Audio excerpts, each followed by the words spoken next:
Bonsoir à tous, bienvenue. On est en direct et ce soir on va parler carnage avec mes camarades de TGCM. Bonsoir vous deux, bonsoir Gwen, bonsoir. Ça y est, tu vois, j'ai un trou, ça y est, j'ai pas bu Manu, pourtant, hein. Mais bonsoir bref, Manu, bonsoir. Salut à tous. Salut, voilà. Donc on va souhaiter quand même un vous bon allez bien? anniversaire Moi, à ça celui va. qui est au milieu là, qui est passé sa, qui a passé son demi-siècle, hein, puisque bon, on l'a dit sur le réseau, mais il faut le dire aussi en live, hein. Donc à tous ceux qui nous rejoignent, je souhaiterais un petit message de joyeux anniversaire pour le monsieur, voilà, qui le mérite amplement, voilà, Merci en voilà. tout cas pour tous les messages que j'ai eus sur notre page Facebook. C'était très gentil de la part de tous. Il y avait des petits souvenirs cocasses. Ouais, il y a eu C'était des très souvenirs sympa. partagés. Merci beaucoup. Ok. Donc ce soir on va parler d'une faction qui est la Guilde Noire. Mais avant cela, on va faire comme les dernières fois, c'est-à-dire qu'on va commencer un petit peu parler de salons, tournois, ce qu'il y a eu, ce qu'il va y avoir, et puis on va aussi revenir un petit peu sur ce qui s'est passé les dernières semaines. Où est-ce que vous êtes allés, messieurs? Parce que je sais que vous êtes partis chacun de votre côté. Comment se sont déroulées ces animations? Bah, le dernier événement, c'était dimanche dernier à Beson, chez Guillaume, dit Billy the Kid. Un petit tournoi carnage à 12 joueurs qui s'est bien passé. Ils se sont éclatés toute la journée. Et en plus d'être un tournoi, ils ont récolté, l'association a récolté 110 euros pour une association, les Patounes de Beson, qui va permettre de nourrir, acheter de la litière, etc. Et ça, c'est bien cool d'associer l'utile à l'agréable. Ouais, c'était chouette de se dire que les PAF ont servi pour la bonne cause, pour aider les petits chats. Ouais, c'est une. Donc voilà, il y en avait sur les tables et il y en aura qui auront Ouais. moins le ventre vide maintenant. Ouais, ça c'est très très bien. Alors bien sûr, pendant tout le live, si vous avez des questions, des interrogations sur Carnage, sur le jeu, vous pouvez aussi poser des questions sur Briscard, même si c'est pas le sujet du soir, mais si vous en avez, n'hésitez pas non plus. Si vous avez des questions aussi sur les profils, sur la Guilde Noire que l'on va montrer ce soir, vous n'hésitez pas non plus. Et puis même si vous regardez après le replay de cette émission, vous pouvez poser vos questions. Vous pouvez aussi contacter mes camarades de TGCM directement sur leur page Facebook, sur leur Discord. Voilà, ils vous répondront assez facilement. Voilà, ils sont assez voilà, même si vous êtes beaucoup sollicité, vous répondez assez rapidement. Donc, faut savoir le reconnaître aussi. Vous êtes Ouais, on proche de essaie. votre Moi, je communauté. suis pas doué avec le téléphone, mais par message, ça va. Ok. Très bien. Alors, est-ce que vous pouvez commencer à me dire donc les endroits où vous êtes allés dernièrement? On a fait récemment, il y avait eu le Pain Demonium, ça s'est bien passé, un petit concours de peinture dans notre coin. On a fait de l'enjeu aussi, là c'était une année sur le thème pirate, donc on avait sorti le gros bateau Briscard, Mhm. on avait mis à l'honneur, organisé par Thierry de la boutique Till Games à Lille. D'accord. Qu'est-ce qu'on a fait d'autre? On a fait Porcheville. Porcheville, ouais, c'était la première fois qu'on y allait, c'était un très chouette salon, très familial, mais vraiment une bonne ambiance, une bonne équipe de bénévoles. Train Pirate aussi, Très donc le chouette, bateau c'est est ressorti aussi. vraiment pas loin de Paris, hein, c'est à côté de Mantes, Ouais, c'est ça, à Mantes-la-Ville. Mantes-la-Ville. Ouais. Et vraiment très très chouette. Euh, Super bien accueilli et super bon public. On a vendu beaucoup de choses parties. Ouais, Et puis après, on a fait Saint-André-les-Vergers. du côté de Troyes. Voilà. Où là, c'est pareil. On est reçu comme des coqs en pâte en tant qu'organisateur, enfin en tant qu'éditeur. Et c'est très famille aussi. Beaucoup de chasse parties aussi. J'en ai profité pour avancer un petit peu sur la peinture d'un albinos. Mhm. Parce que sinon, côté démo de Carnage et de Briscard, ça n'a pas donné beaucoup, hein. Il y a quand même Jules et sa fille qui sont venus jouer, faire une partie Voilà. sur la table, la toute nouvelle table qui est sortie. Une Mhm. table avec un port en eau profonde. Mais Et voilà un peu pour les événements récents. c'est ça. Donc des Après, bons petits salons, ouais. mais, très agréables à faire, pas forcément ultra rentables, mais très sympa, les 4 derniers salons qu'on a fait.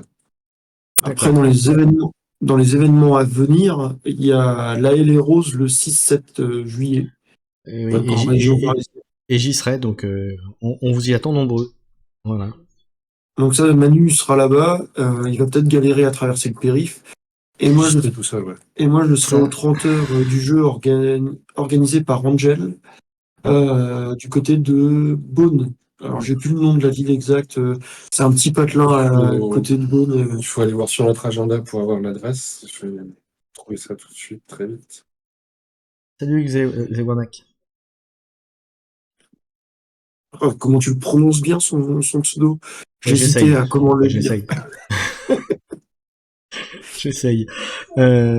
Ok, donc voilà, et puis on peut annoncer à mon cher Gwen qu'on sera tous les deux à Octogone au mois d'octobre, fin octobre, voilà. Puis d'ici là, il y aura d'autres salons, bien sûr, mais Ouais. voilà. Bon, entre autres, le 21 et 22 septembre, nous serons à Oison pour les finales Briscard le samedi et Carnage le dimanche. Dès que le live est fini, j'inscris sur le T3 les tournois. Ils seront d'ici quelques jours en ligne. Vous pourrez commencer à vous inscrire. Donc c'est un super lieu où se retrouver. C'est organisé par la Mandragore. Enfin, c'est la Mandragore qui accueille. Et accueille 6 étoiles sur 5. C'est génial. Ouais, le PAF peut paraître un petit peu élevé parce que les repas sont compris dedans, mais on est pris en charge, il y a moyen de dormir sur place. C'est un cadre idyllique en pleine cambrousse avec des chèvres et des boucs pour se détendre le soir. C'est que des gens bien. Et normalement, Jules, un des trois, assure le spectacle le soir, avec ses histoires. Donc vraiment, s'il y a un tournoi qu'il faut faire dans l'année, c'est celui-là. Prévoir son week-end du 21-22 septembre, parce que ça va être hyper mémorable, à mon avis, avec beaucoup, beaucoup de gens bien. On a lancé un intérêt sur le Discord et très vite, les gars ont rallié, et donc il y aura du monde. Parfait. Ça, c'est le week-end à faire. Et puis le week-end d'après, toute fin septembre, on sera au Hammer Time, qui sera sa 5e édition, je crois. C'est ça. Et ce sera à l'homme, comme l'année dernière. Ouais, des chèvres pour se détendre le soir. Mais méfie-toi, elles sont pas commodes.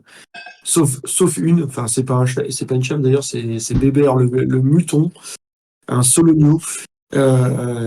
C'est une boule d'amour. Il te fait des câlins et tout. C'est génial. Voilà, non, ça va vraiment être Moi, j'y étais pas l'année dernière, j'ai beaucoup regretté. En même temps, je pouvais pas faire autrement, mais j'ai beaucoup regretté de ne pas avoir pu faire partie de ce beau week-end. Et je suis très content de le faire cette année. Voilà, donc un bon programme déjà pour les prochaines semaines. Ouais, Donc ça, après, il y aura Crysis, il y aura le SMC, il y aura l'Octogone. Enfin, il y a la fin d'année. Enfin, à partir du 3e week-end de septembre, ça va s'enchaîner jusque fin novembre. voilà. Mais, Non, mais ouais, il y aura de quoi c'est faire. calme, il y aura juste. Il y aura de quoi faire et de se taper dessus avec les figurines Briscard ou Carnage qu'on aura. Voilà. Ouais, complètement. Donc ça, c'est Et bien. puis, Vas-y. c'est pas des salons, mais ce que je peux dire aussi, c'est que voilà, le porte-bannière est sorti en nouveauté il y a pas très longtemps, il y a une petite dizaine de jours en fait. Et normalement, semaine prochaine, il y aura une deuxième vague de news. En fait, le porte-bannière était censé sortir au mois de mai, donc la sortie à la toute fin du mois, mais Oui, la semaine prochaine, tu nous avais expliqué les problèmes de provisionnement qu'il y avait eu, donc oui. C'est ça, ouais. Donc semaine prochaine, il y aura une news Briscard, la V3 du profil de Flint et la V2 de sa sculpture de Flint Puckle pour les bannis. Et puis pour Carnage, ce sera une pose alternative de la guerrière kémiste. Parce que comme elles sont limitées à 5 en niveau 1, bah, c'est bien d'avoir des poses alternatives. Donc ce sera la première alternative aux kémistes. J'en connais plusieurs qui vont être intéressés par la chébiste, à mon avis. Hein. Laisse-moi deviner, ça commence par Hiroshi et ça finit par Saiba. Sûrement. Et là, ouais, elle est très jolie, je commencerai à teaser dessus tout bientôt. Là, Le live qu'on a fait il n'y a pas si longtemps que ça, que vous pouvez retrouver sur notre YouTube, il y a des visuels du render 3D de la Chemist. Ouais. Oui, effectivement. Ouais. Moi, j'ai pas pu participer en live, mais j'ai regardé après. Oui, ouais. Il y a eu pas mal d'annonces aussi que vous avez faites pendant ce live d'ailleurs. Ouais, on s'est lâché un petit peu. Ça faisait un petit moment qu'on n'avait pas fait de live et donc ouais, on a eu pas mal de trucs à annoncer. Ah bah tant mieux. Oui. C'est bien. Allez, on va commencer. On a fait donc les salons, on a parlé un petit peu des nouveautés. On va parler de la Guilde Noire ce soir donc. Avant de commencer les profils, qu'est-ce que vous pouvez en dire de la Guilde Noire? Bah, hormis certains profils comme les agents sombres et puis les autres goulus, guerriers sombres, etc., qu'on verra après, c'est vraiment une faction d'élite. Elle est vraiment à part dans le sens où il y a quasiment que des persos et c'est très rare sur Carnage. C'est que des profils qui sont relativement chers, mais qui sont très très bons.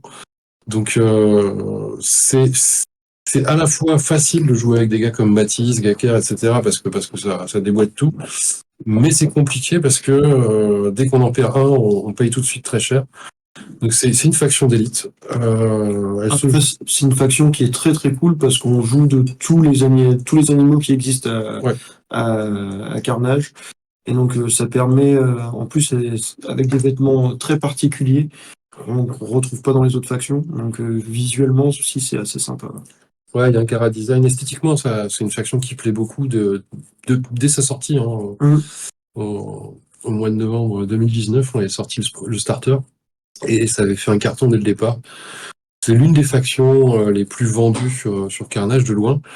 C'est pas forcément la plus jouée en tournoi. Non. Mais, Dernier tournoi, là, le week-end dernier, il y avait que Mujoff qui était en guilde. Sinon, il n'y avait pas d'autres guildes. Alors, d'ailleurs, Et, pour faire un petit aparté là, en tournoi, quelles sont les factions les plus jouées ou peut-être Ça dépend les tournois.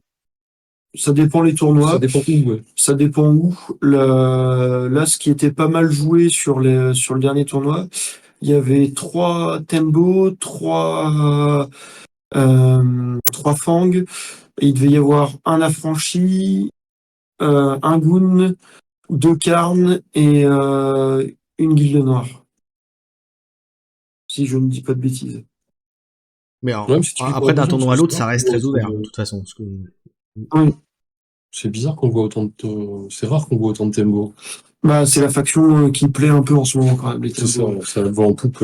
Dernière faction sortie, elle fait une remontée en acte de présence. C'est bien. Je Allez, on va pense que revenir pour les sur, gens qui ont compris, on va revenir on sur la verra guilde la noire. prochaine. Je remercie Ashino60 qui nous dit qu'il venait de prendre un starter Tabo justement et que donc du coup voilà donc du coup la guerrière Thémis la pose alternative va l'intéresser. Voilà. Ouais. Salut Lionel. Salut Lionel. Alors la pose alternative de la chémiste, pour en parler 2 secondes, au lieu d'être sur un pied comme celle qu'il y a dans le starter, elle sera posée sur ses 2 pieds, et au lieu d'avoir l'aiguillon de Moringa, elle aura un sabre chémiste. Voilà. Sympa.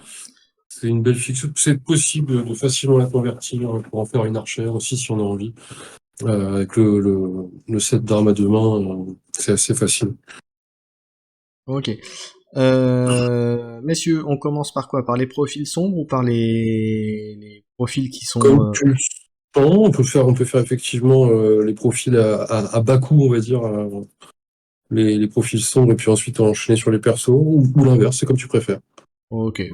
Bon, bah, on va attaquer par les profils sombres alors du coup. Alors je vais les remettre. Voilà. Voilà. Hop. Et je vais agrandir. Directement Goulu sombre, Mongo sombre. C'est ça. Alors ça, c'est 4 profils en fait qu'on va voir là. C'est des profils qui étaient dispo en carte physique, qui étaient offertes avec les stretch goals du premier Kickstarter. C'est les stretch goals sociaux qui avaient été débloqués. Donc il y a 250 élus qui ont eu ces cartes-là et qui ont ces cartes-là en main. Pour tous les autres, malheureusement, parce que quand il y en a plus chez TLCM, il n'y en a vraiment plus. Pour tous les autres, il y a moyen de les télécharger sur la page download de notre site. Et ils sont en format PDF, donc c'est assez facile après de se les imprimer, de se les mettre dans des sleeves. C'est vraiment des profils très utiles à mon sens pour la Guilde Noire, parce que notamment la Goulu et le guerrier Kérops sombre sont des profils qui sont vraiment pas très coûteux. 55 et 65 couronnes. Et donc ça permet de compenser un peu le sous-nombre justement de cette faction d'élite. Et ils sont chacun, les 4 sont chacun limités à 2, ce qui fait qu'on peut vraiment amener de la masse avec 2 goulus, 2 guerriers Kérops sombres pour moins de pour exactement 240 couronnes. On a déjà 4 figues. Et donc ça permet de prendre à côté 2 héros Et Ouais, puis de jouer à 6 fils en guilde noire, quoi, par exemple. d'accord. Après, on retrouve vraiment le trait des différentes espèces. C'est-à-dire que le Kerops va être un peu plus tanky, va pousser un peu mieux. Le Karn va pouvoir se faufiler, il a une petite armure, etc., etc. On retrouve vraiment les profils qu'on a pu décrire dans les autres factions. Sachant aussi que ces 4 profils sombres sont aussi alliés de leur faction, ce qui veut dire qu'ils peuvent être joués dans leur propre faction. Donc ça peut faire un complément d'effectifs à bas coût qui sont un petit peu différents en termes de profil de ceux qui existent déjà dans leur propre faction, qui apportent un petit style de jeu différent. D'accord. Et alors du coup, maintenant sur les figurines en elles-mêmes, donc sur la Goulu, qu'est-ce qu'elle apporte en termes de jeu du coup? Vous pouvez dire Alors, un petit pour le mot? coup, elle a une morsure, l'endurance et le harcèlement, ce qui fait qu'elle est quand même très très mobile. Pour 55 couronnes, c'est vraiment intéressant parce qu'avec 4 en vitesse et en agilité, bah, elle va pouvoir. Non, ça. Elle va pouvoir vraiment gérer le plateau. Et on peut en faire une tireuse qui est quand même assez émérite, vu que c'est un niveau 1, avec un arc gratuit, Mhm. c'est très très efficace. Elle peut coûter 10 couronnes de moins parce que sa miséricorde de base, donc elle peut descendre à 45 avec un arc gratuit. Elle a 8 PA, ce qui est énorme pour une niveau 1. Ouais. Les Goulufang, elles ont que 7 PA à ce niveau-là. Mhm. Et elle a un dé de maîtrise qui est quasiment complet. À part le tir, elle peut tout relancer. Donc, Voilà. elle peut C'était tout gérer. un vrai nerf volontaire, hein, justement, parce que comme on est très tenté d'en faire une tireuse, je voulais pas qu'en plus, à si peu cher, elle puisse en plus relancer gratuitement ses tirs. Voilà, c'est vraiment un profil super efficace, super stable, qui a pas beaucoup de points de vie, mais ça c'est une goulue, hein, c'est normal. Et moi je lui dis ouais, c'est l'un des profils qu'on joue par deux en général, quand, euh, quand on veut pas jouer que de l'élite, quoi. La goulue vraiment très très efficace. Le guerrier Kérops, bah c'est un Kérops, hein, et que. Fais le Mungo Ah, d'abord, c'est ce qui le Mongo, est. pardon, je voyais pas. C'est le Mungo qui allait. Ouais, c'est le C'est le Mongo. Mongo, ouais. Le Mongo, il a des caracs assez raisonnables. C'est pas forcément le plus intéressant en termes de profil pour la guilde. Il va pas apporter énormément de choses. Il a l'avantage de d'être bien équipé dès le départ avec un bouclier et un cookie, donc avec une rondache et un cookie, donc il peut descendre à 72 couronnes. Mhm. C'est surtout que c'est un profil pas cher qui est niveau 2. 3. Niveau 3. Niveau Ah, 3. j'avais pas vu le troisième dé. C'est ça qui est énorme. Niveau 3, c'est énorme. Ça veut dire que vous allez faire vos actions à 3D, garder le meilleur. C'est ce que je 3D vais de dire. relance, ça permet de quand même pas mal fiabiliser. Il peut paraître un peu cher à 90, avec aucune carac au-dessus de 4, mais en fait, voilà, il a 3D, Ouais, avec les et 3D de ça maîtrise, oui, change ça. beaucoup, beaucoup de choses. Mhm. C'est un nommé, en fait, on peut le jouer qu'une fois celui-là, dans la Ah non, compo. non, il est limité à 2 aussi. À deux, Tous ok. ces 4 profils sont limités à 2, donc on peut en jouer 2, et c'est vraiment très très efficace, quoi. Mm. Moi, je pense qu'un gars comme ça, on remplace le cookie la rondage par une épée bâtarde, c'est quasiment au même coup, hein, Mhm. et on a un niveau 3 super efficace, avec des bonnes caracs. Donc, son petit défaut, effectivement, c'est de pas avoir de Caracas 5 et donc bah, forcément de faire un peu moins de dégâts, jouer un peu moins l'attrition. Mais depuis le livre de bataille, on a rajouté un équipement qui s'appelle l'affûtage. Et donc, bah, si on lui met une arme affûtée, il va faire son plus 1 dégâts, passer à 5 et les attaques gratuites à 3. Ça en fait un profil qui est très très très très très efficace. Très bien. On va passer ensuite au guerrier Kérops, justement, dont tu peux commencer à parler tout à l'heure. On a le guerrier sombre, guerrier Kérops dans toute sa splendeur, 30 points de vie, classique, les caractéristiques assez classiques. Ce qui le différencie par rapport au guerrier qu'on l'on peut retrouver dans la faction Kérops, c'est le brutalité, la charge brutale 1. Mhm. Et il est sadique. Il Euh, est sadique. Et ça, c'est assez et le intéressant. sadisme. Ouais. On se rappelle que le sadique, en fait, va permettre d'augmenter les dégâts en dépensant des PA supplémentaires. Mhm. Et, euh, et ça, c'est situationnel, mais ça peut être très très utile. Et c'est un gars qu'on n'aura pas peur d'envoyer au front parce qu'il est à 65 couronnes. C'est vraiment pas cher pour un gars qui a 5 en puissance, Ouais. avec charge brutale, avec peau dure, avec sadique. Voilà, c'est un mec rassurant pour pas cher, quoi. C'est un bon tank à bas coût. C'est ça, c'est ça. Un sac à PV qui sera difficile à déloger. Et donc je Et suppose que accessoirement, le guerrier qui vient juste après, le guerrier sombre euh, Karn. Karn, c'est un peu l'inverse. C'est un guerrier mais dans le plutôt offensif, a priori. Non? bah, il a un avantage énorme, alors il coûte un peu plus cher, hein, forcément, il est à 100 balles, à 100 couronnes, parce que bah, il a une compétence qui est rare et assez ultime dans le jeu. Il a Finlam de base, et Finlam c'est très très fort, c'est très très fort. Le Finlam, ça empêche le défenseur de dépenser plus de PA que l'attaquant en D'accord. défense. Ce qui veut dire que si le guerrier attaque avec 2 PA, le défenseur pourra défendre au maximum avec 2 points d'action. Hors compétence qui lui rajoute des caractéristiques comme en alerte, bah, il va être un peu restreint le défenseur à subir ce que le guerrier avec Finlam va faire. Et c'est quelque chose qui est encore plus violent sur des attaques gratuites, parce que Mhm. bah, qui dit attaque gratuite dit pas de défense en face, ou en tout cas juste avec CD. Et donc ouais, c'est quelque chose qui peut être très vite problématique pour n'importe quel profil en fait. Bah, c'est ça, ça peut être un danger permanent si on gère pas correctement. Oui. Mhm. C'est ça. C'est ça. Après, c'est pas un foudre de guerre, mais le Finlam le fiabilise quand même grandement. Ouais, non, moi, je pense que c'est un vrai bon profil. Alors par contre, le poignard est pas forcément très utile. On l'a mis pour coller à la figurine, hein, pour être un peu WYSIWYG, mais c'est une arme qu'on va souvent avoir envie de changer, parce que pour 12 couronnes, faire 3 dégâts fixes, alors c'est saignement 2, c'est intéressant, mais ça dépend contre qui on joue, quoi. Hum. Bah, surtout il démarre pas forcément avec des caractéristiques très hautes. Du coup, une petite bâtard, par exemple, ça peut être plus sympa Ça permet de le lancer un peu. pour fiabiliser les touches et les défenses. D'accord. Bon ben. Et il a une armure assez cocasse, parce qu'en fait, qu'on réussisse ou pas le jet d'armure, on protège un dégât quand même. Mhm. Et ça c'est assez rare, parce que c'est le seul du jeu, je crois, qui est comme ça. Donc on a 5 points de vie supplémentaires, en fait, quasiment, hormis Ah, échec critique sur le jet d'armure. Et ça, c'est toujours 10% de chance d'ignorer tous les dégâts. Donc c'est vraiment une très bonne armure à mon sens, quoi. Ouais, c'est clair. Donc là, je crois qu'on a vu les profils sombres, ceux qui étaient dans ce que me disait dans le KS. Hein. C'est ça.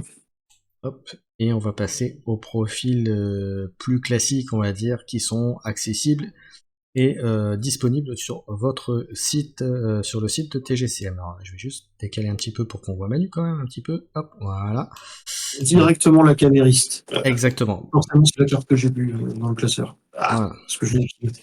Bah, la camériste, on en a déjà parlé pas mal de fois sur les autres vidéos, Oui. puisqu'on en a parlé quand on a fait les affranchis avec Maraka, Oui. on en a parlé avec le profil de la porteuse d'eau chez les Voilà. Goons. Ça va être un petit profil de support qui va accompagner la Guilde Noire, un profil pas trop cher.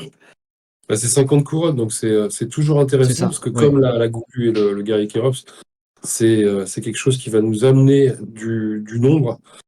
Par contre, elle est limitée à 1. Ça veut dire qu'elle n'est pas unique, mais elle est limitée à 1. Ce qui fait qu'en fait, la différence, c'est qu'elle va pouvoir profiter de toutes les compétences qui sont offertes au générique, C'est ça. puisqu'elle n'est pas unique. Et donc c'est pour ça Par qu'elle est contre, d'autant plus intéressante du coup. ouais, moi je trouve que c'est un profil hyper utile, parce qu'elle a une agilité de 5, et ça c'est quand même assez rare pour un niveau à 50 couronnes. Il y a Calaric, je crois, qui est au même niveau. C'est pas vite, 5 caloriques. Si, si, mais je veux dire, avoir une caracasse 5 en étant à niveau 1. Non, il y a les larbins, ils sont à portée de leur maîtresse aussi. Et surtout, elle a héroïque objectif. Ce qui fait que bah, pendant que les gros billes, Matisse, Gaker et compagnie, qu'on va voir tout à l'heure, saucissonnent l'adversaire, bah, elle peut aller se faufiler et récupérer les objets, même en ayant qu'un dé de base. Elle en aura 2 pour les objets, avec un A à 5 une vitesse à 4. Moi, je pense qu'elle peut vraiment faire le café là-dessus. Elle a un instinct de survie, ce qui fait qu'elle peut quand même avoir des chances de rester assez longtemps en jeu. Ouais. Elle a 3 doses de poison, et ça, c'est quand même super sympa. Le poison incarnage est très violent, puisqu'à partir, en fait, à chaque activation d'une figurine qui a été empoisonnée, elle va perdre un dans toutes ses caractéristiques. Une première Première activation, -1. Deuxième activation, ça passe à -2. Puis -3, la troisième activation, etc. Dès qu'une des caractéristiques principales passe à -1, la figurine est morte. Carcasse. Sous 0, paf, carcasse. Donc à 0, il peut encore survivre. À -1, il est mort. Carcasse. Quelle Ouais. que soit la figurine. Alors, il y a possibilité de soigner le poison, hein, bien sûr, Tout à fait. en dépensant des PA, mais ça va être une vraie contrainte, parce que il va falloir justement dépenser 4 PA pour arrêter vraiment le poison. Parce que sinon, en fait, on va juste stopper un effet, mais ça va reprendre à l'activation suivante. Et elle a 3 doses. Donc, si elle veut s'acharner sur un mec qui dépense la moitié de ses PA pour se soigner à chaque tour, elle peut. Et Oui, enfin, et pour 50 points, tu paralyses une figurine adverse qui souvent coûtera plus cher que elle, directement. oui, tout à quasiment fait. à coup sûr, quoi. Et elle peut bien sûr les donner, ces doses de poison, puisque c'est donner-prendre, c'est 1 PA dans le jeu. Si elle décide de les donner pour pouvoir enduire une arme ou Par exemple, innocemment, l'arme de Matisse ou l'un des gros billes qui l'accompagne, ça fait que tu te retrouves avec un gros bill qui va empoisonner sa victime. Et la victime va avoir le choix entre perdre des PA à soigner le poison ou les conserver pour se défendre des baffes de Matisse. alors que le poison, c'est beaucoup plus cher que ça, normalement. Donc il y a vraiment que des mauvais choix dans ces cas-là. Et enfin, elle peut détecter quasiment automatiquement, hein, puisque non, mais c'est automatiquement d'ailleurs, une fois par activation, elle va pouvoir détecter une zone. Donc savoir s'il y a un embusqué dans la zone qu'elle choisit, où elle se trouve. C'est un peu moins fort que le Brucha qui, elle, fait détecter automatiquement sans limite. Mais elle peut détecter, donc elle pose un pied dans une zone, elle dit « Je détecte cette zone-là, c'est automatique. » Et pouf, elle sait s'il y a des embusqués ou pas dans la zone. Voilà. Puis pour finir, une intelligence de 5, qui est quand même assez incroyable. Ouais. Quand tu dois déchiffrer, quand tu dois faire ce genre d'action de scénario, c'est très très utile. Un A à 5 et une intelligence de 5 sur certains scénarios où il faut effectivement lire, déchiffrer, puis crocheter, elle fait le scénario à elle toute C'est seule. du 3+, quoi. Ouais. C'est A2D, et l'héroïque objectif. héroïque objectif. Ouais. Donc A2D, elle choisit le meilleur. Enfin, elle choisit celui qu'elle veut. Et comme si elle n'avait pas déjà assez, en plus, elle a tous les traits sur son dé de maîtrise, donc elle peut relancer à peu près n'importe quelle action quand elle a besoin, sachant que c'est gratuit, elle gardera toujours son dé. Donc, Et comme c'est une niveau 1, un petit arc court, c'est gratuit aussi, ça fait toujours plaisir, avec une agilité pareille. On n'est pas loin du must-have quand même. Ouais. Ouais, c'est sûr. On se demande bien qui a écrit ces profils-là. Non, mais c'est une goon, donc c'est normal qu'elle soit excellente. Ouais, c'est bien ce que je me disais. Heureusement que je l'ai calmé.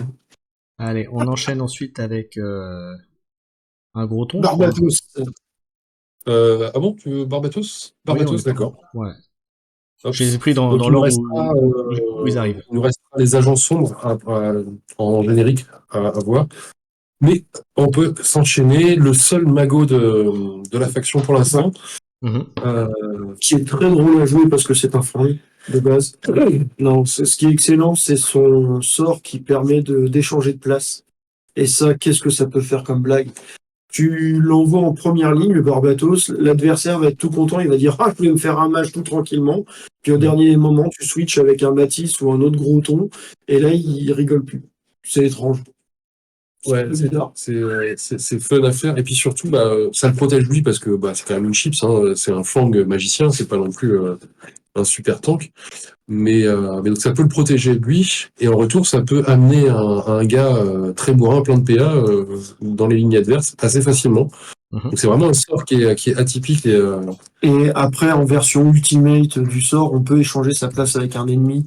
Et là, c'est pareil, ça fait des blagues.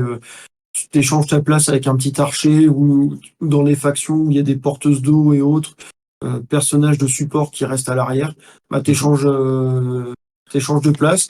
Donc toi, tu passes derrière les lignes ennemies pour aller faire les objectifs et tu ramènes une figurine de support qui voulait rester bien au chaud dans sa bulle devant pour se faire flinguer par tes gros billes qui sont à côté. Et ce qu'il y a de très fort, c'est qu'il s'en fout de les voir, en fait. C'est à 4 brasses maximum, à 4 toises maximum, mais c'est n'importe où, à 4 toises.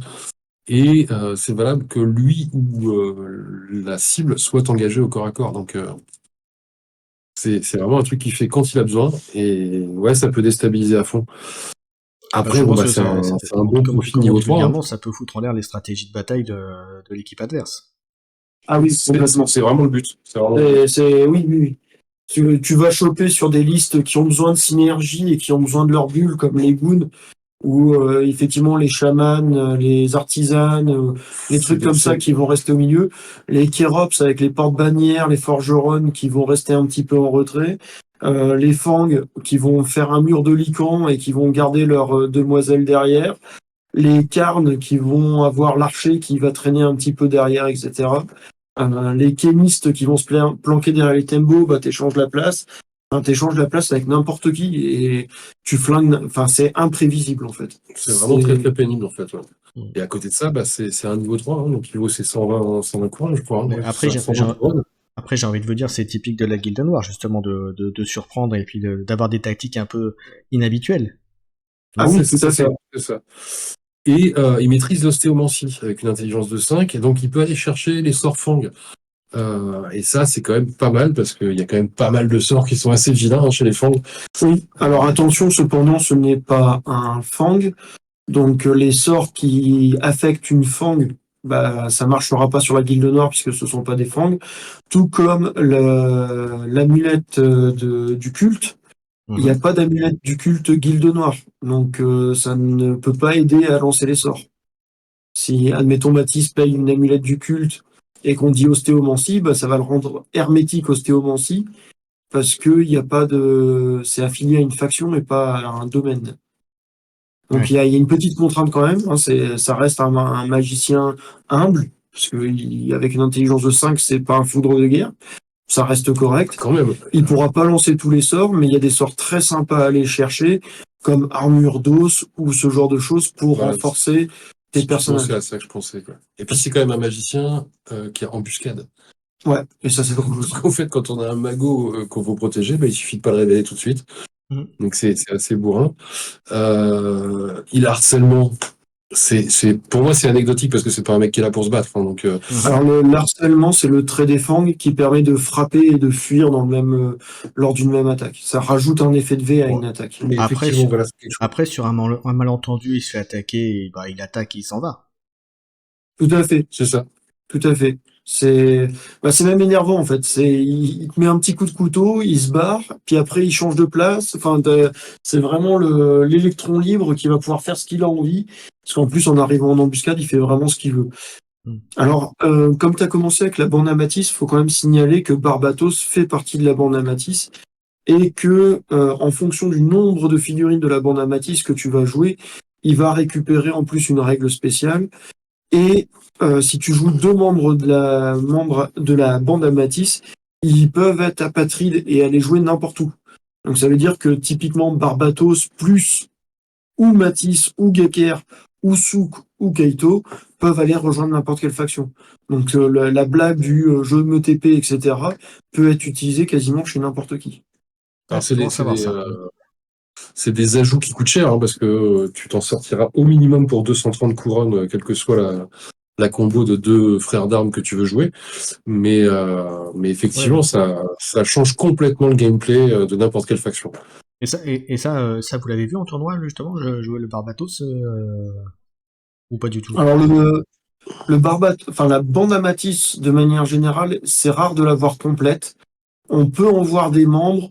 Barbatos, c'est pas celui qu'on voit le plus. Ouais. Parce qu'il est quand même assez technique à jouer, étant donné qu'il est fragile. Je pense que c'est ça qui le... Donc ça fait peur, parce que 120 points pour un personnage qui va pas encaisser beaucoup de baffes, pour 15 points de plus, on va peut-être préférer mettre un Matisse qui, lui, va tartiner qui on veut. D'accord. Après, c'est selon le choix des joueurs. Ouais, voilà.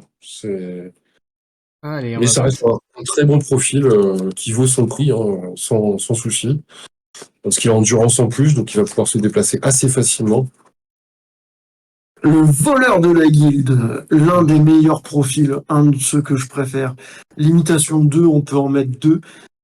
C'est pareil, c'est le genre de profil complètement atypique qui va se faufiler pour aller faire les objectifs. Alors, mon Dieu, il a un catalogue de compétences. Oui. Pour un niveau 1, avoir une agilité à 6, c'est scandaleux. C'est la meilleure du jeu, de toute façon. Il fait ce qu'il a envie et tu peux te faufiler partout. Alors, pour un niveau 1, il coûte 100 points, hein, ce qui est quand même énorme, 100 couronnes. Ouais. Tu vois, avec les meilleurs caracs et le plus cher du jeu, en fait. Alors, c'est en fait ce qui va le contraindre, c'est juste le fait qu'il ait qu'un seul dé pour ses actions. Mais sinon, à côté de ça, c'est clairement un niveau 2, voire un petit niveau 3, en termes de catalogue de compétences, caractéristiques actives. Mhm. Voilà. Ah, puis c'est sûr, Voilà. quand on voit Alors, donc, il l'agilité faut à se prendre 6, quand même, mais effectivement, attention, hein. Pardon? quand on voit l'agilité à 6, effectivement, comme tu disais, effectivement, Ah c'est... oui, oui, oui, c'est un monstre. Tu lui mets, comme c'est un niveau 1, c'est un scandale. En plus, tu peux lui mettre un arc court, parce que l'arc court, qui est gratuit, est uniquement accessible au niveau 1. Alors, il vaut 100 couronnes, mais on n'est pas obligé de jouer l'ombre, et donc on peut rattraper 20 couronnes grâce à ça. Et de base, il a une cape d'ombre et un rossignol qui valent à eux deux déjà 10 couronnes. Donc en fait, c'est un profil qui a 70 et qui est équipé en plus. Mhm. Alors le bon 3, c'est un truc qui est arrivé avec le mode bataille. Le bon 3, ça dit qu'une figurine qui a ça peut sauter les obstacles de 3 toises de haut ou au-dessus de figurines de stature 3. C'est génial pour se déplacer, c'est-à-dire qu'on ne sera jamais bloqué quasiment dans les Ça. combats, etc. Comme lui, c'est une personne qui doit faire les objectifs, qui est pas forcément là pour combattre au corps à corps, qui est là à la limite pour peut-être tirer un petit peu, etc. Bah, il va pouvoir se faufiler partout, il va pouvoir prendre les hauteurs, il va pouvoir se sauter au-dessus de la ligne de front pour aller chercher les objectifs. C'est vraiment un profil excellent. Mettez-en deux. Mm. D'accord. En fait, le problème de la Guilde Noire, c'est que tous les profils sont excellents. Donc on peut pas tout jouer. C'est un peu le souci. T'es obligé de faire des choix, mais enfin oui, il y a que des bons choix, en fait. Mhm. Alors, j'essaie de faire apparaître, il veut pas, donc je vais le reprendre, j'arrive tout de suite. Je voulais faire apparaître Gaker, mais elle veut pas, donc je vais aller la rechercher. Hop, Gaker, le Goon. et voilà. Le Goon a une corne. Voilà. Oui, hein, si vous achetez Gaker et vous me dites, ah tiens, une corne de cassé, c'est totalement normal. Ouais. Sur le concept, il n'y a qu'une corne. Sur la figurine, il n'y a qu'une corne. Regardez le concept, vous aurez. Un excellent tank. Voilà, C'est- on peut se dire que 130 couronnes pour un niveau 2, c'est cher, mais en fait, il est niveau 2, sauf en défense, puisque comme il est héroïque défense, il a 3D en défense. C'est un hors norme, comme les éléphants, comme l'albinos, ça veut dire qu'il peut avoir 3 trucs en main, ou Ouais. l'équivalent de 3 mains, Hors norme, c'est être considéré comme ayant 3 mains. Donc ça veut dire qu'il peut manier son arme à 2 mains et en plus avoir un bouclier. par exemple. Donc si vous avez envie pour 8 couronnes, donc il sera à 138, vous lui mettez une rondache. La rondache, c'est un petit bouclier. Alors soit on l'utilise au cas par cas pour augmenter sa défense, ce qui est une option. Soit on se dit, bah, sur un jet de port-casse en face, on casse la rondache et c'est automatiquement défendu. Donc le D'accord. mec vient de faire 152 critiques, tu dis, bah, je casse ma rondache, j'ai défendu. En général, l'autre, il fait la tronche. Bah oui, c'est Non, c'est un clair. truc qui est... de toute façon, sur les gros profils, si on a une main de libre, il faut pas hésiter à mettre un petit bouclier, hein. Ça, Ouais. c'est évident. Il a les peintures de guerre comme le champion Tribal Goon, et ça, pour 5 couronnes, faut pas s'en priver. C'est plus ça en attaque, plus ça en dégâts, quelle que soit la source. Donc, plus ça en attaque et aux dégâts. Voilà. Même quand je tire, je fais plus ça en dégâts. C'est assez horrible. Même quand je défends, je fais plus 1 aux dégâts. Voilà.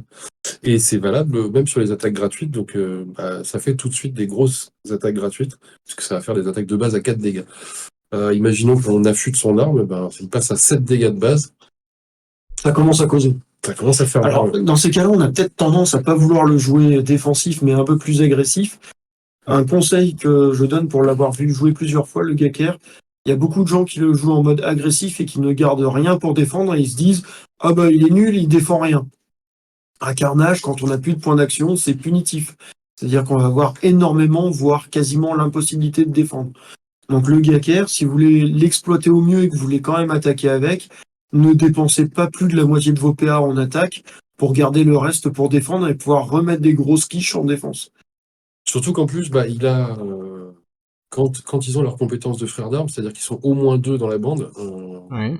au moins 2 compagnons de Matisse ou Matisse, il va choper harcèlement comme compétence en plus. Et donc, avec un gars qui a allonge et harcèlement, c'est dommage de pas essayer de bien se défendre. Euh, c'est c'est très facile en fait. de rester à distance. Et si on vient nous contacter, et ben, de toute façon, on sait qu'on va pouvoir partir dès qu'on va s'activer parce qu'il y a le harcèlement.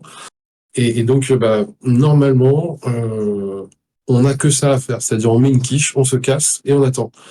Et en fait, c'est un personnage qui est beaucoup plus défensif qu'offensif à mon sens, quoi. Il est là pour occuper de la zone parce qu'il a quand même un socle de 50 et une allonge de base, si on garde sa Saris, qui est quand même une très bonne arme, parce qu'elle provoque l'effroi quand même. Alors l'effroi est monstrueux, et surtout en fait ne pas oublier l'impact psychologique. Arriver face à une figurine, lui mettre une quiche sans qu'elle puisse défendre, grâce à la portée d'allonge, et de se barrer, ça va énerver l'adversaire. 9 fois sur 10, il va oublier ce qu'il voulait faire et il va dire il m'a énervé, je vais le charger pour le défoncer. Et là, si ça se passe mal, il charge et il a peur. Et voilà, et là il tombe dans le piège. Donc c'est le genre de profil un petit peu technique. Au premier abord, on dit on avance, on tape. Mais si on joue comme il a été créé et conçu, c'est-à-dire on met une baffe, on se barre, on fait un peu ce qu'on appelle la technique savonnette, ça va énerver l'autre et il y a 9 chances sur 10 qui tombent dans le piège. Peut-être un petit peu moins si vous regardez cette vidéo et que vous enregistrez l'information. Il y a quand même un moment où tu as envie. Mais il y a quand même un moment où il va t'énerver. Tu as été vexé, quoi. Parce que en plus de ça, si tu le gères pas, 7 points de dégâts par 7 points de dégâts, il va recommencer. Hein. Il va recommencer et il va finir par te tuer. Voire même, s'il en a l'opportunité, il peut se permettre de se sécher en PA pour finir 2 ou 3 figurines grâce à son allonge. Il se positionne correctement, puis il distribue les coups de Saris à droite à gauche. Ça va finir plusieurs figurines en simultané. C'est super énervant. Qu'est-ce que tu viens de comprendre, Lionel, grâce au porte-bannière? La défense? Le comment jouer? Non, Probablement, je pense, le coup de la défense avec les dés de défense. Je pense ce qu'il l'a mis à peu près à ce moment-là quand on a parlé. Ouais. Ah ouais. Il aura fallu que 5 ans. Ouais, la défense, ouais, c'est très fort. En fait, c'est pas quelque chose de systématique, mais s'il y a bien un truc que j'ai compris à Carnage, pour le peu que j'ai joué malheureusement par manque de temps, c'est effectivement qu'il faut garder ses dés, un peu de dés en défense, et voilà, sinon c'est open bar pour l'autre et ta figurine, même si elle démarre quand même globalement la plupart avec quand même beaucoup de points de vie, ça part quand même très très très vite. Ouais. Alors il y a des profils qui peuvent se permettre d'encaisser, par exemple chez les Carnes, ils peuvent se permettre de se vider en point d'action parce qu'ils ont des armures qui sont très très lourdes, que c'est des armures de plaques, etc. Et là, avec 30 points de vie plus une armure, tu peux te permettre d'avoir un peu moins de points d'action pour te défendre. Parce que tu peux compter sur l'armure pour absorber un maximum de dégâts. Mais effectivement, une figurine qui n'a plus de points d'action et qui a une vingtaine, entre 20 et 30 points de vie, va mourir quasiment à coup sûr si elle n'a plus de points d'action. Il y a des moments où on peut se sécher en PA en attaque parce que la situation le permet et puis nous y engage, quoi, parce que par exemple il faut finir un gars en face parce que c'est la menace principale, parce qu'il s'occupe de l'objet, etc. Quitte à sacrifier et à fragiliser une fille, on sèche en PA pour être sûr que l'autre puisse pas faire ce qu'on veut pas qu'il fasse. Mais moi j'ai tendance à garder au moins 3 PA systématiques sur quasiment toutes mes filles. Parce que c'est... Après, ne pas garder de points d'action, ça c'est déjà vu et je l'ai déjà fait. Enfin, par exemple, les fentes qui sont des glace cannon, j'aime beaucoup me vider en points d'action en attaque avec. Parce que de toute façon, même en défense, elles ont des caractéristiques tellement basses et tellement peu de points de vie qu'elles ont peu de chances de survivre. Là où l'intérêt si on garde pas de points de défense, c'est de pouvoir faire mourir une figurine là où on a envie, pour que la carcasse se gêne.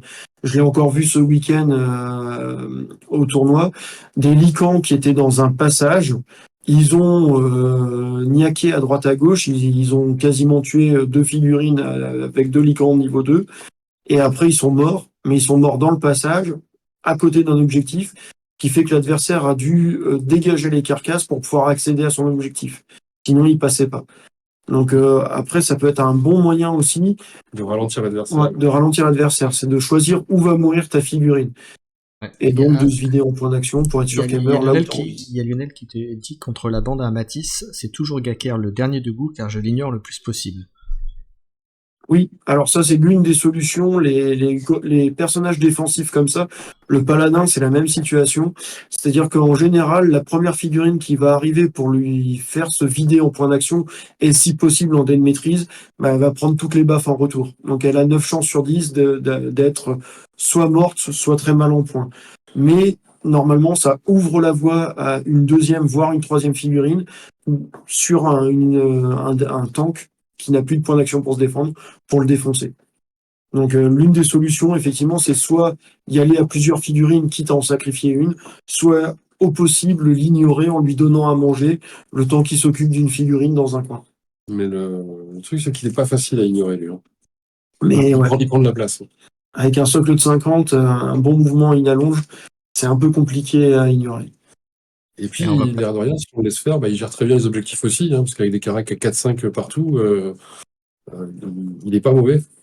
on va Il passer à a 2 relances d'objectifs, donc on va passer ensuite à la brute de la guilde. switch les autres de la bande à Matisse, on verra tout à l'heure. Et la brute, en fait, c'est le profil guilde noir du Berserker Kerops. Oui. Donc comme Berserker Kerops, brut, de toute façon tout est dans le titre, hein, c'est Voilà. Limitation 2 aussi, c'est Tout dans la comme finesse. les génériques qu'on a vus. c'est ça, tout dans la finesse. Un niveau 2 à 110 couronnes, donc on se doute bien qu'il va pas être tendre.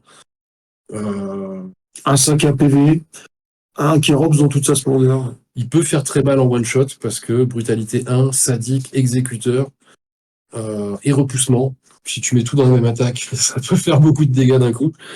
Donc ouais, avec une puissance et une corpulence de 5, voilà quoi, c'est Il est là pour taper, il le fait très bien. un cogneur. Ça, typiquement, à la différence de Gaker, c'est le genre de profil que tu peux sécher en point d'action pour fracasser l'adversaire. Par contre, attention de ne pas trop l'isoler parce que bien que ça soit un sac à un point de vie, s'il prend des douilles en retour, il va vite y passer. Par contre, si tu l'accompagnes d'un petit profil pour l'aider à se défendre ou à protéger ses flancs, il va pouvoir se lâcher en baffe et c'est ce qui fait le mieux. Typiquement, ouais, c'est vraiment un gars qui est là pour cogner sans trop se poser de questions en fait. Et c'est un gars qui peut être très bien, parce qu'il est allié des Kerops, c'est un gars qui peut être très bien chez les Kerops aussi. Il vient apporter peut-être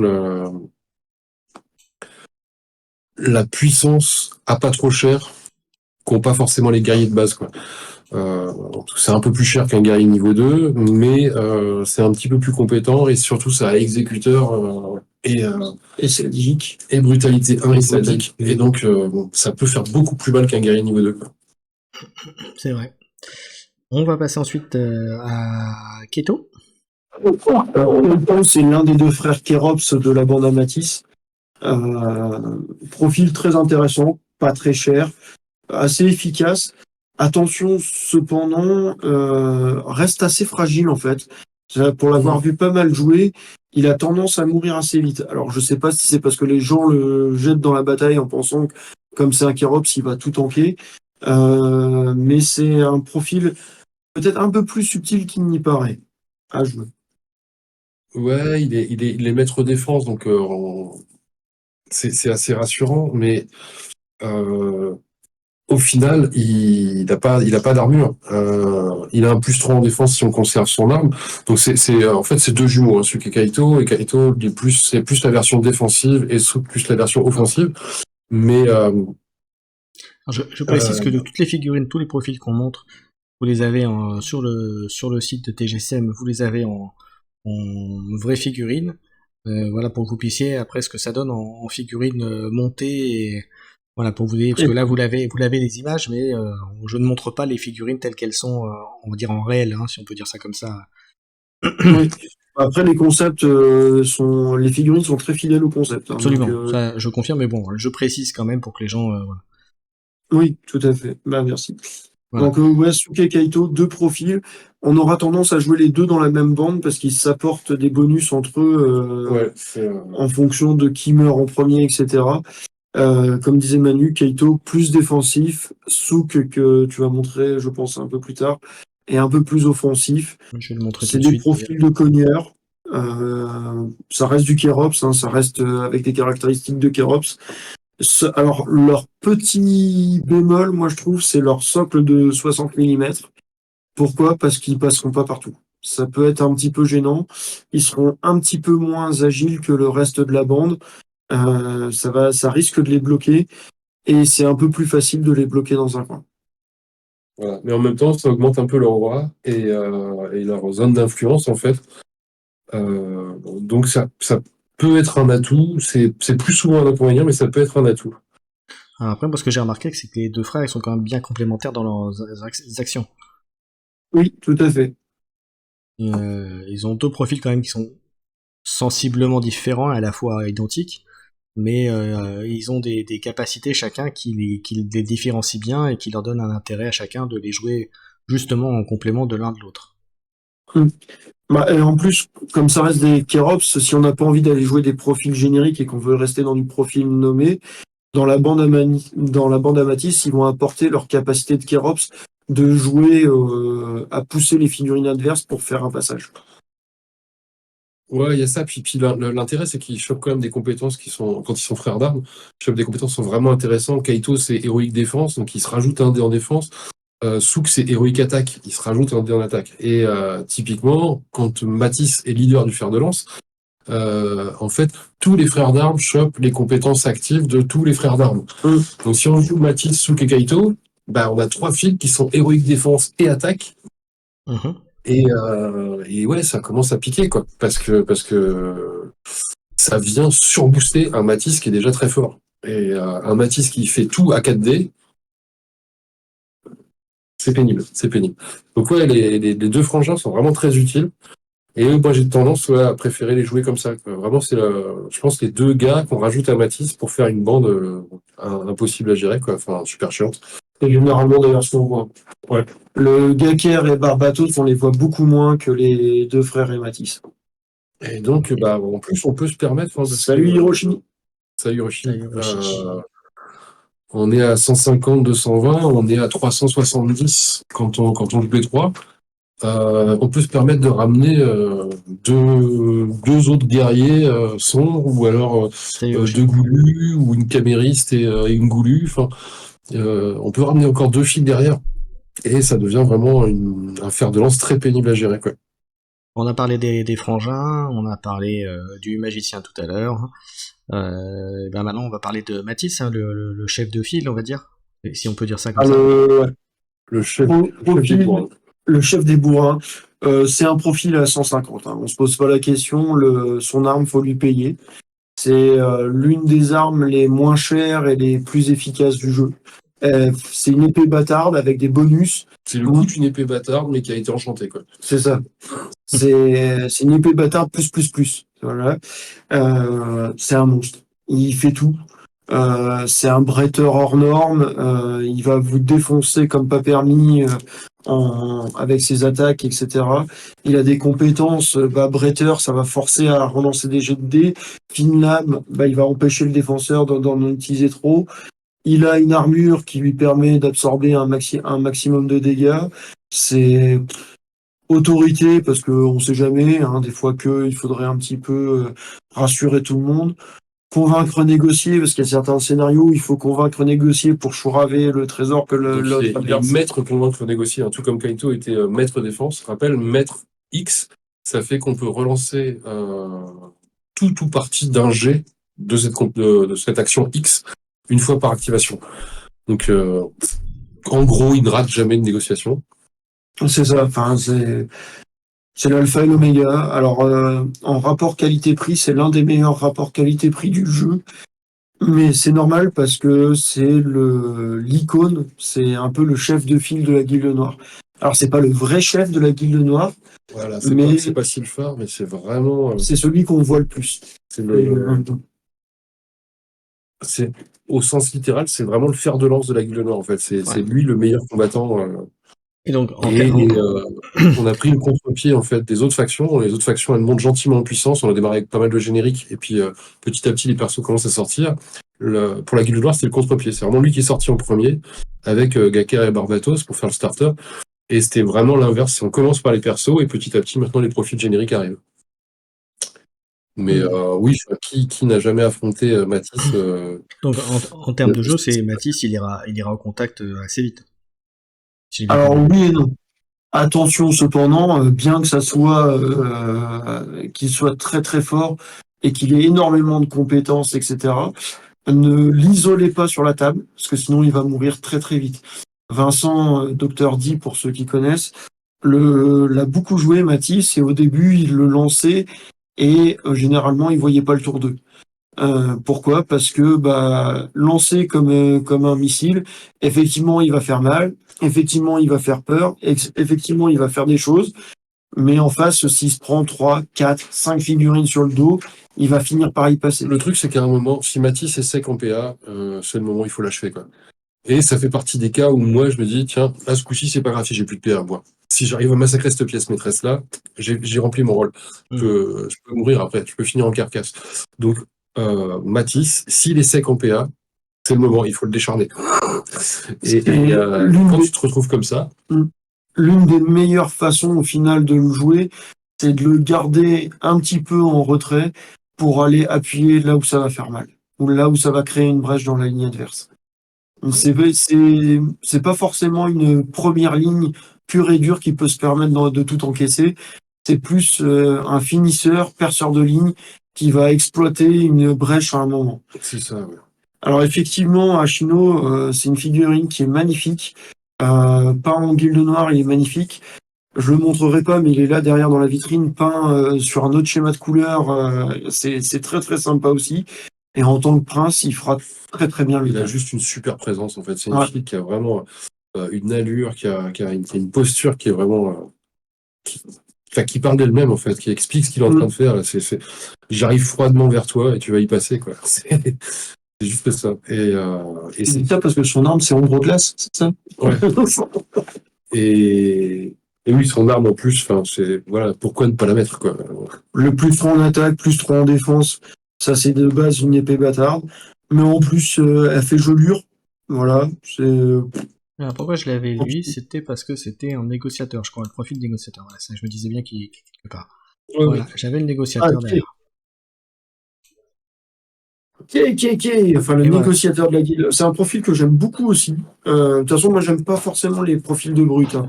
Le négociateur, c'est pareil, ça va être un profil fait pour faire les objectifs. Donc, ça va être un truc subtil qui va se faufiler derrière les lignes ennemies. Il va falloir profiter d'une brèche faite par Matisse, par exemple, pour pouvoir se faufiler et aller faire l'objectif, aller taquiner là où ça fait mal. Parce qu'il faut pas oublier que tuer son adversaire à Carnage, c'est bien, mais en général, l'objectif, c'est pas ça. Donc, Et c'est un peu comme pour le voleur, en fait. C'est un profil qui paraît cher parce qu'il a 110 couronnes, mais il est déjà suréquipé de base. Et donc, la bourse bien remplie, la ruse du peutre, l'amulette du culte. Ça, c'est des objets qu'on va acheter normalement. une armure. Et oui, c'est un négociateur qui a une armure. Alors là, C'est royal. bah ouais, on imagine. Enfin, c'est à l'instar des vrais diplomates. Hein. Souvent, ils ont un gilet pare-balles, hein, même s'ils ont un costard. Parce que quand on va discuter, prendre devant l'ennemi, on peut s'en prendre une. On aurait dû faire. Faudra qu'on fasse un Kingsman. Ouais, Le mec en costard qui te déboîte la tronche et tu comprends pas ce qui avec se un passe. parapluie. Et puis une Daggerwell qui est déjà à 15 couronnes. Donc en fait, c'est pas un profil aussi cher qu'il en a l'air. Et il a une intelligence de 6. L'intelligence de 6, ça c'est monstrueux. Quand t'es maître objectif, enfin, c'est très efficace. Puis après, il a des caractères pas dégueulasses, hein, parce que Ouais. c'est juste un. Oui, Faut un l'imaginer, 4, hein, c'est des canons de quai. un 4 et tout partout, famille. c'est sûr. Mais il a 4 partout, quoi. C'est la moyenne haute, 4 partout. Ouais, non, c'est C'est un sûr. très bon profil. Et il est limité à 2. Accessoirement, si on a envie de jouer finaux, c'est possible.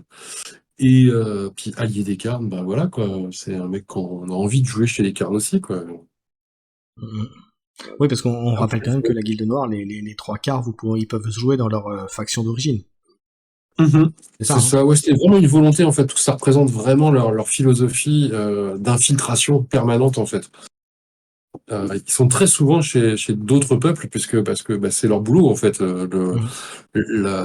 Monnayer et négocier l'information, c'est comme ça que la guilde fait fortune, quoi. Et donc, c'était logique que dans les profils, ils puissent aller s'infiltrer un peu partout. Ça nous rapproche du lore, en fait. Voilà, j'en profite parce que comme il y a Hiroshi dans le chat, à quand un profil Guilde Noire Tembo Entre jamais et jamais. Ouais, chez les Tembo, il n'y en aura pas, en fait. Parce que c'est une philosophie Tembo. Et ça, on l'a déjà expliqué plusieurs fois, en fait, en termes de fluff. Les Tembo sont vraiment des pacifistes convaincus bien qu'ils soient obligés là de rentrer en guerre à cause des Fang. Mais c'est pas du tout dans leur mentalité d'utiliser du vol, la rapine, la traîtrise, l'échange d'informations Je, et le marchandage comme la Guilde Noire. Donc ils ont ouais, vraiment je m'en aucun doutais puisque intérêt à y aller. j'avais lu un petit peu le fluff et puis je crois qu'il y avait déjà une réponse comme ça que tu avais faite lors d'un live. Ouais. Mais bon, j'étais obligé de le faire. Il fallait que je lance une petite pique à Oui. Hiroshi. Là, tu n'as pas récupéré? Gal. Tu n'as pas récupéré la carte.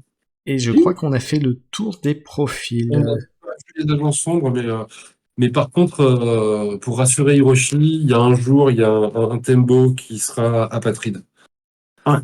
Et donc en fait, c'est pas un Tembo Guilde Noire, mais c'est un Tembo qui peut être recruté par toutes les factions. Pour ceux qui ont lu le bouquin, c'est le passeur du fleuve. Voilà. D'accord. Du lac Nakuru. Ah bah voilà, même Kikor, même Hiroshi te le dit, Kikor. Pas possible, c'est pas fluff.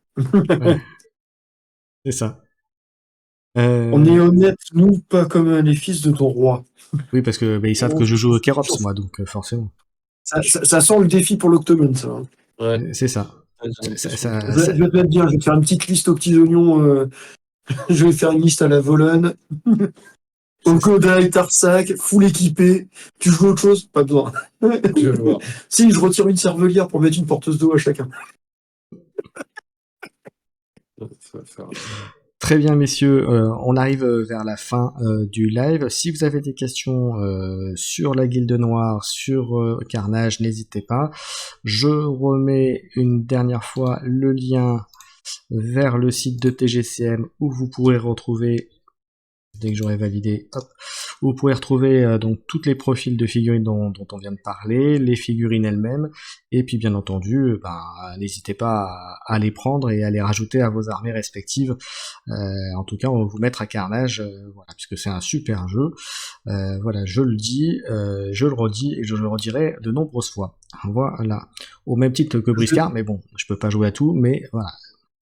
Je vais me permettre juste de mentionner, avec le pion objectif de la Guilde Noire, quand vous achetez ce pion-là, vous avez 3 cartes de profil qui viennent avec, qui s'appellent les agents sombres, niveau 1, niveau 2, niveau 3. Ce sont des profils d'agents sombres de la Guilde Noire, des profils génériques. Vous pouvez utiliser n'importe quelle figurine pour les matérialiser. Et c'est des petits profils génériques qui vont apporter... Il y a juste une imposition sur la taille du socle, en fait. Un niveau 1 sera toujours du 40 mm, et un niveau 2 ou 3 sera du 40 ou du 50. Mais hormis ça, vous pouvez jouer la file que vous voulez. J'ai fait une petite analyse de profil, justement, sur les agents sombres, donc si vous avez envie de pouvoir faire le tour de ces profils en 3 minutes.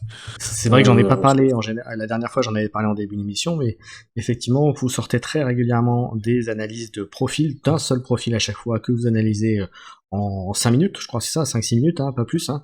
Ouais, même 3 en général, j'essaie de faire 3. Ouais. C'est pour ça que je parle vite. Donc très court, très concis, très très efficace. Ouais, c'est ça, c'est une vue d'ensemble du profil et puis un fer de lance dans lequel il s'épanouit bien, en général. Merci Hiroshi, c'est vrai que c'est le meilleur jeu de tous les temps. T'as raison, c'est complètement objectif. Le duo Fang... Alors, merci, c'est vrai. ouais, je pense que tu parles de Xainemusk. Alors c'est en pleine négociation, si tout va bien, ce sera en plein milieu de l'été. On est en train de voir ça avec nos modeleurs pour que on puisse avoir une belle surprise avant de partir sur les plages. Donc, ou en rentrant des plages. Et peut-être en rentrant des plages. Mais ça, ce sera si le planning est respecté ou pas. Mais ça ne devrait plus tarder. D'ailleurs, en termes de sortie, donc il y a eu le porte-bannière Kerops qui est sorti il y a peu. Quelle était avant celle-ci, c'était quoi la sortie de précédente au niveau Carnage? Le guerrier Albinos. Le guerrier Albinos. Okay. Et puis Maraca, je crois, juste avant. Ouais. Ça fait Maraca, guerrier Albinos, porte-bannière Kerops. Enfin, Maraca, porteuse d'eau camériste. Ouais, ça c'est le triple profil. Okay. Voilà. Et puis, si tout va bien, la guerrière kémiste alternative qui va sortir d'ici une semaine à peu près. Ouais, c'est ça, une grosse semaine. Et puis, les fameux Zayn et Musk pour cet été, si tout va bien. Attendez-vous à un larbin sous stéroïdes. On va pas se mentir. Ouais, J'aime beaucoup les comparer pour ceux qui ont lu un petit peu. c'est l'Arbonneil. Ouais, c'est l'Arbonnet. Pour ceux qui ont un peu lu le lore de Warhammer Battle, c'est un peu Tankol et son rat ogre. C'est un peu l'équivalent, hein. Le duo, ça va être la petite machin qui est protégée par un truc monstrueux de 4 m 10 et qui mange tout ce qui bouge. Parce que dans le fluff, Xain lui envoie quand même chercher un Kérops, il revient avec une jambe dans la bouche. Donc, Alors, vous avez, il s'est bouffé un Kérops en toute décontraction, c'est tout seul, comme un grand. vous avez une question de Hiroshi Saiba, mais je pense que vous répondrez en off directement. Qui vous pose la question, est-ce que vous avez des fiches de Chemist à montrer pour des events? J'aurais fait une vidéo montage comme les Flaos se l'avaient soumis la dernière fois. Voilà, mais ça vous lui répondrez peut-être en off directement. Avez-vous des figurines de Chemist à monter pour des events? À monter ou à montrer Ouais. Tu voudrais faire une vidéo de montage, parce qu'il me semble que... comment il s'appelle Ah, À monter. Duncan. Fred Duncan. Il a fait une vidéo à monter, d'accord. de montage, mais là tu voudrais faire, durant un événement comme l'Octogone par exemple, tu voudrais monter une figurine et faire une vidéo, si j'ai bien compris. Parce que si c'est ça, oui, c'est possible. Je pense que c'est l'idée. Je pense que c'est l'idée. Mais ça, faudrait que vous Si c'est ça. faudrait que vous voyez ça en off avec lui, hein, je pense directement. Mais si tu veux, oui, on peut en rediscuter en off, Hiroshi. Salut Adam, t'arrives après la bagarre. Ouais. Ah, d'accord. Oui, donc en fait, c'est préparer une vidéo Ah, pour d'accord. montrer le tigeage et tout ça, ce qui peut effectivement peut être intéressant, ouais. J'y ai pensé à faire ce genre de vidéo, effectivement, et je n'ai pas encore eu l'occasion de me pencher dessus. Pour l'instant, la technologie et nous, ça fait un peu 5. Et donc, il faut qu'on se mette en place tout un... Ouais, puis la to-do list, comme on dit, elle est un petit peu longue. Ouais. Parce que là, je te cache pas que je vais avoir un peu de montage à faire pour l'Octogone, justement, puisque Manu sera au SMC à Eindhoven avec toutes les vitrines. Et comme il faut pouvoir montrer un petit peu des choses aussi à l'Octogone, bah, il va falloir faire tout un jeu de vitrines secondaires.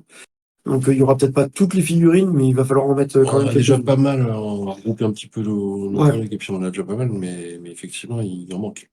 Donc, oui, ça, mais c'est une idée. Bon, en tout cas, je vous passerai comment dirais-je, je vous passerai vos trucs respectifs, vous puissiez communiquer, voilà, et voir avec lui directement. Voilà, ça sera peut-être plus simple pour. T'embête pas, j'ai déjà ses contacts. Ça marche alors. Oui, puis comme Ouais, il dit, de toute façon, Hiroshi, c'est pas une mauvaise idée, Hiroshi. Hiroshi, si tu viens à Octogone, de toute façon, on va se taper dessus, donc il y aura une vidéo de notre partie, ça c'est Ouais. obligé. De toi agonisant sous les coups de Keycord. C'est ça. Il n'y a aucun parti pris, c'est ça qui est bien. C'est Non, ça. je peux pas faire gagner à Kerops. Honnêtement, t'as gagné, Hiroshi. Lionel, si tu nous entends. Mais bon. D'ailleurs, il y a une question. Là, pour Octogone, vous faites pas de petits tournois, un truc comme ça, cette année. Alors, l'Octogone, on a arrêté de faire des tournois à la demande des joueurs. Parce que les joueurs n'aimaient pas venir pour être sur une convention de cette taille-là, pour être immobilisés sur un tournoi pendant toute une journée. Ouais, il y a D'accord. tellement de choses à faire et à découvrir en termes de jeux de société, de jeux de rôle, Ouais. de jeux de Ouais, films, c'est sûr etc., qui préfèrent. c'est sûr que c'est un salon, qui est ultra riche, donc effectivement, il y a de quoi faire. Après, si vous voulez venir sur le stand, faire une petite partie, histoire de vous amuser, et après repartir, faire autre chose durant le salon, n'hésitez pas, hein, c'est toujours Ouais, possible. il y aura la place parce que de toute façon, on est à côté des tables de tournoi et des machins, donc il y a toujours un petit peu de place pour aller poser une table et puis faire une partie. Au pire, il y a un stand à côté de gens qu'on n'aime pas trop, Alchemy. Non, je déconne. On leur mettra un vrai jeu sur leur stand. Non, enfin, oh là là, il est méchant. Nico, si tu nous écoutes. Ouais, bah, tout ça, Nico, Manu, Tobias, tout ça, toute la bande. Toute la bande Alchemy, on vous aime bien. J'espère qu'on sera encore à côté comme les années précédentes. Et cette année, vous aurez que moi à supporter. Ouais. Je suis pas sûr que ça soit le Désolé, meilleur. les gars. Non, mais c'est bien, il y aura plein de choses à faire, hein. Voilà. Bon, en attendant, on se retrouve, Manu, on se retrouve le 6-7 juillet à la Avec Healy Road. plaisir. Gwen, Et pour ceux bon, on se verra peut-être avant, mais c'est sûr qu'on se verra à Octogone. Voilà. Ah oui, l'Octogone, ça c'est certain. Et puis Et on se... sinon, c'est Givry à côté de Beaune pour le 6-7 Ouais. juillet aussi, pour ceux qui veulent venir. Mm. Donc c'est du côté de la Bourgogne-Franche-Comté. C'est ça. Ok, Voilà. ben c'est nickel. Et puis on se retrouve, on va dire quasiment le mois prochain pour une prochaine émission. On verra quelle faction on fera la prochaine fois. Bah, il Euh, reste Nintendo, il reste les affranchis, il reste du monde. il reste du monde. On n'a Donc pas déjà fait les autres? Non. Ah d'accord. On sait qu'on les avait déjà fait. Non, on avait fait tous les 4 factions historiques, là, pour l'instant. oui, D'accord. ouais, D'accord, oui, bon. Il reste encore du monde à faire. voilà, Voilà. il reste encore de quoi faire. Oui, oui. Très bien, messieurs. En tout cas, merci de nous avoir reçus encore ce soir. Ben, je t'en prie, c'est un plaisir et puis c'est toujours intéressant et on en apprend, j'en apprends chaque fois, donc c'est très très bien. C'est Euh, pas pour tout de suite, Hiroshi les hippos. Non. voilà, C'est pour très plus bien. tard. Eh bien, écoutez, on va clôturer. Merci à tous les deux, merci à Manu, merci à Gwen Merci d'être à toi. venus. Merci de nous avoir présenté donc la Guilde Noire, présenté les profils. Merci à tous ceux qui sont passés dans le chat, même brièvement, qui ont commenté, qui ont participé à l'animation. Et puis donc on se retrouve dans un mois et puis sinon en live sur les différents en RL on va dire dans les différents salons qui vont avoir lieu et surtout amusez-vous, allez faire un tour sur le site de TGCM, prenez les figurines qui vous manquent, affûtez vos dés, affûtez vos armes, vos armées, vos figurines, faites-en de belles figurines aussi à montrer. En plus, je crois que sur le Facebook, je fais un petit aparté, sur le Facebook, là maintenant, de plus en plus régulièrement, il y a des super photos de figurines qui sont montrées. Donc, et franchement, N'hésitez pas à les poster sur notre Discord, effectivement. Quand on fait nos lives, on parle des peintures de la communauté, donc c'est toujours un plaisir d'avoir Ouais. vos réalisations. Et Adam et Hiroshi, dans le dernier live, vous aviez une bonne place. Ouais. Effectivement. parfait. Et bien du coup, ça va clôturer. Voilà, c'était votre mot de la fin et ce sera le mot de la fin de ce live. Merci à tous et on se retrouve très bientôt pour une prochaine émission Carnage avec mes camarades de TGCM.